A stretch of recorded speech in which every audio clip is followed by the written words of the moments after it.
Hi viewers, welcome to our channel.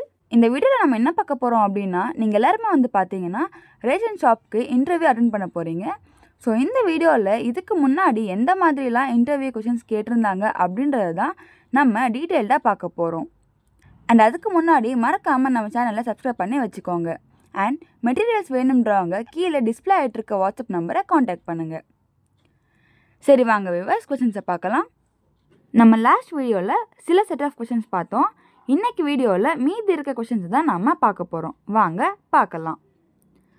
16வது கேள்வி பார்த்தீங்கன்னா, குடும்ப அட்டை வகைகள் அதன் குறியீடு என்ன?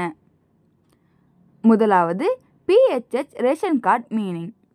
PHH ப்ரையாரிட்டி ஹவுஸ்ஹோல்ட், முன்னுரிமை உள்ளவர்கள். PHH பிரிவில் உள்ள குடும்ப அட்டைகள் மொத்தமாக தமிழ்நாட்டில் 76,99,940 உள்ளன. PHH என்னும் குறியீடு உங்கள் குடும்ப அட்டையில் இருந்தால் ரேஷன் கடையில் மாதத்திற்கு 8 கிலோ அரிசி நீங்கள் பெற்றுக்கொள்ளலாம். இரண்டாவது PHH AAY ration card meaning. PHH AAY priority household Antyodaya Anna Yojana, வறுமை கோட்டிற்கு கீழ் உள்ளவர்கள். PHH AAY குடும்ப அட்டை என்றால் என்ன? Priority household Antyodaya Anna Yojana card என்று பொருள். இந்த PHH AAY எனும் குறியீடு உள்ள குடும்ப அட்டை வறுமை கோட்டிற்கு கீழ் உள்ளவர்களுக்கு வழங்கப்படும். இந்த பிரிவில் உள்ளவர்களுக்கு 35 கிலோ அரிசி குறைந்த விலையில் வழங்கப்படும். PHH AAY பிரிவில் உள்ள குடும்ப அட்டைகள் மொத்தமாக தமிழ்நாட்டில் 18,64,600 உள்ளன. மூன்றாவது NPHH ration card meaning. NPHH நான் ப்ரையாரிட்டி ஹவுஸ்ஹோல்ட், முன்னுரிமை இல்லாதவர்கள். NPHH குடும்ப அட்டை என்றால் என்ன?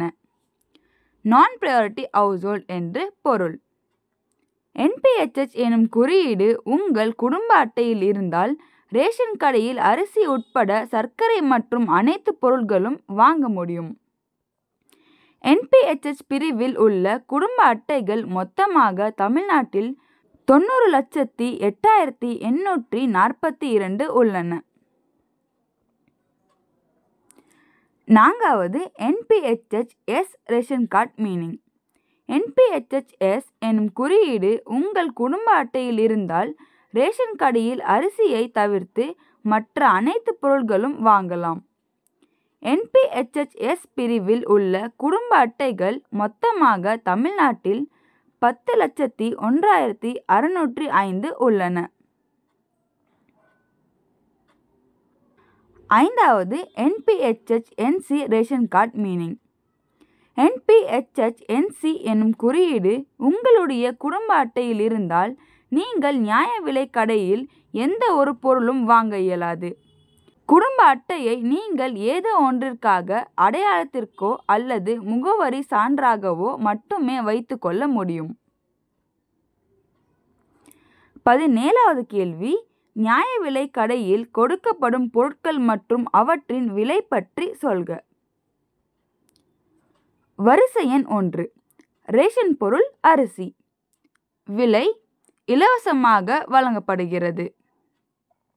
சர்க்கரை ரூபாய் 13.50 ஒரு கிலோவிற்கு. கோதுமை இலவசமாக வழங்கப்படுகிறது. மண்ணெண்ணெய் 1 லிட்டருக்கு 16 ரூபாய் 50 துவரம் பருப்பு 1 கிலோவிற்கு ரூபாய் 30. உளுத்தம் பருப்பு 1 கிலோவிற்கு 30 ரூபாய். பாம் ஆயில் 1 லிட்டருக்கு 25 ரூபாய். உப்பு 1 கிலோவிற்கு 8 ரூபாய். டீ தூள் 100 கிராமிற்கு ரூபாய் 24. சோப்பு 1 அல்லது 2. 18வது கேள்வி, ரேஷன் கடை விடுமுறை பட்டியல் என்ன? தேதி ஜனவரி 15, 2024. கிழமை திங்கட்கிழமை. பண்டிகை பொங்கல். அடுத்தது ஜனவரி 25, 2024 ஆண்டு வியாழக்கிழமை தைப்பூசம். ஜனவரி 26, 2024 ஆண்டு வெள்ளிக்கிழமை குடியரசு தினம். ஏப்ரல் 11, 2024 ஆண்டு வியாழக்கிழமை ரம்ஜான். ஏப்ரல் 14 2024 ஆண்டு ஞாயிற்றுக்கிழமை தமிழ் புத்தாண்டு. மே 1 2024 ஆண்டு புதன்கிழமை மே தினம். ஆகஸ்ட் 15, 2024 ஆண்டு வியாழக்கிழமை சுதந்திர தினம். செப்டம்பர் 7 2024 ஆண்டு சனிக்கிழமை விநாயகர் சதுர்த்தி. அக்டோபர் 2, 2024 ஆண்டு புதன்கிழமை காந்தி ஜெயந்தி. அக்டோபர் 12, 2024 ஆண்டு சனிக்கிழமை விஜயதசமி. அக்டோபர் 31 வியாழக்கிழமை தீபாவளி. டிசம்பர் 25, 2024 ஆண்டு புதன்கிழமை கிறிஸ்துமஸ். 19வது கேள்வி, அரசு பணிகளுக்கு பென்ஷன் திட்டம் யாரால் கொண்டு வரப்பட்டது? ஏன் கொண்டு வந்தார்கள்? ஓய்வூதியம் என்னும் அடிப்படை பிரிட்டிஷ் அரசாங்கத்தால் 1857 ஆண்டிலேயே கொண்டு வரப்பட்டது. இது அவர்கள் நாட்டில் இருந்த அடிப்படையிலேயே கொண்டு வரப்பட்டது. இது நாளடைவில் மாற்றங்கள் சீர்திருத்தங்களுடன் சுதந்திர இந்தியாவில் தொடர்ந்தது. இது ஓய்வு பெற்ற அரசு ஊழியர்கள் ஓய்வுக்கு பின்னர் வருமானம் இன்றி துன்புறக்கூடாது எனும் உயரிய நோக்கத்தில் விளைந்தது. ஆகவே வயதான காலத்தில் யாரையும் சாராமலிருக்க செய்யப்பட்ட ஏற்பாடு. 20வது கேள்வி, புதிய ரேஷன் கார்டுக்கு எப்படி விண்ணப்பிப்பது? ஒவ்வொரு மாநில அரசும் தனித்தனி விண்ணப்ப படிவங்களை நிர்ணயித்துள்ளன. அவை ரேஷன் கார்டு பெறுவதற்கு கைமுறையாக அல்லது ஆன்லைனில் சமர்ப்பிக்கலாம். பெரும்பாலான மாநிலங்களில் பொதுவாக பின்பற்றப்படும் பொதுவான நடைமுறைகள் கீழே கொடுக்கப்பட்டுள்ளன. தகுதி: மாநில அரசாங்கத்திடம் இருந்து ரேஷன் கார்டை பெறுவதற்கான தகுதி அளவுகோல்கள் கீழே பட்டியலிடப்பட்டுள்ளன. ஒரு தனிநபர் முதலாவது இந்திய குடிமகனாக இருக்க வேண்டும். இரண்டாவது, மற்ற மாநிலங்களில் ரேஷன் கார்டு வைத்திருக்க கூடாது. மூன்றாவது, தனித்தனியாக வாழவும் சமைக்கவும். நான்காவது, விண்ணப்பதாரர் மற்றும் குடும்ப உறுப்பினர் நெருங்கிய உறவினர்களாக இருக்க வேண்டும். ஐந்தாவது, அதே மாநிலத்தில் வேறு எந்த குடும்ப அட்டையும் வைத்திருக்க கூடாது. அடுத்தது, தேவையான ஆவணங்கள். விண்ணப்பதாரர் உள்ளூர் ரேஷன் அலுவலகத்தில் சமர்ப்பிக்க வேண்டிய ஆவணங்களின் பட்டியல் பின்வருமாறு. முதலாவது, பூர்த்தி செய்து கையொப்பமிட்ட விண்ணப்ப படிவம்.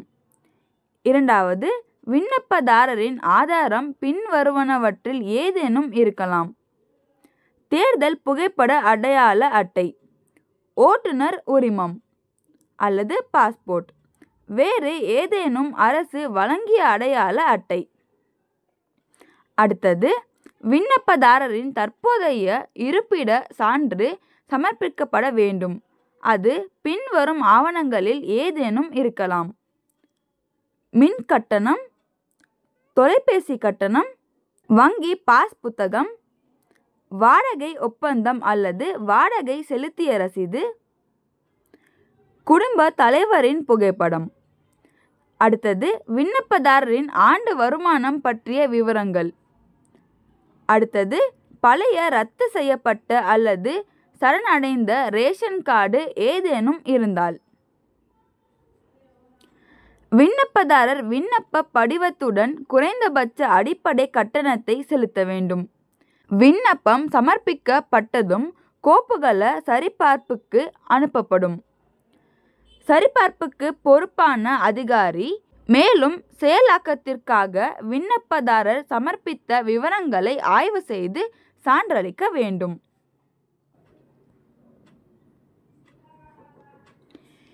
இந்த ஆய்வு பொதுவாக விண்ணப்பம் சமர்ப்பிக்கப்பட்ட நாளிலிருந்து 30 நாட்களுக்குள் மேற்கொள்ளப்பட வேண்டும். அனைத்து விவரங்களும் அதிகாரியால் சரிபார்க்கப்பட்டு உறுதிப்படுத்தப்பட்டவுடன் விண்ணப்பதாரரின் ஆண்டு வருமானத்தின் அடிப்படையில் ரேஷன் கார்டு உருவாக்கப்பட்டு வழங்கப்படுகிறது. விண்ணப்பம் நிராகரிக்கப்பட்டால் விண்ணப்பதாரருக்கு அதற்கான காரணங்களுடன் நிராகரிப்பு கடிதம் வழங்கப்படும். ஏதேனும் தவறான அல்லது தவறான தகவல் இருந்தால் விண்ணப்பதாரர் கிரிமினல் வழக்கு தொடரவும். அதன் விளைவாக சட்டத்தின் கீழ் பரிந்துரைக்கப்பட்ட தண்டனைக்கும் பொறுப்பாவர். சரி, ஓகே விவர்ஸ், அவ்வளோதான். இந்த வீடியோவில் நம்ம என்ன பார்த்துருக்கோம் அப்படின்னா, ரேஷன் ஷாப் இன்டர்வியூக்கு இதுக்கு முன்னாடி எந்த மாதிரி கொஷின்ஸ்லாம் கேட்டிருந்தாங்க அப்படின்றத தான் நம்ம இந்த வீடியோவில் பார்த்துருக்கோம். ஸோ இந்த வீடியோ உங்களுக்கு பிடிச்சிருந்தா அண்ட் யூஸ்ஃபுல்னு தோணியிருந்தா மறக்காமல் அந்த லைக் பட்டனை தட்டி விட்டுருங்க. அண்ட் அப்படியே நம்ம சேனல்லையும் சப்ஸ்கிரைப் பண்ணி வச்சுக்கோங்க. அண்ட் மெட்டீரியல்ஸ் வேணுன்றவங்க கீழே டிஸ்பிளே ஆகிட்டு இருக்க வாட்ஸ்அப் நம்பரை காண்டாக்ட் பண்ணுங்கள். தேங்க்யூ.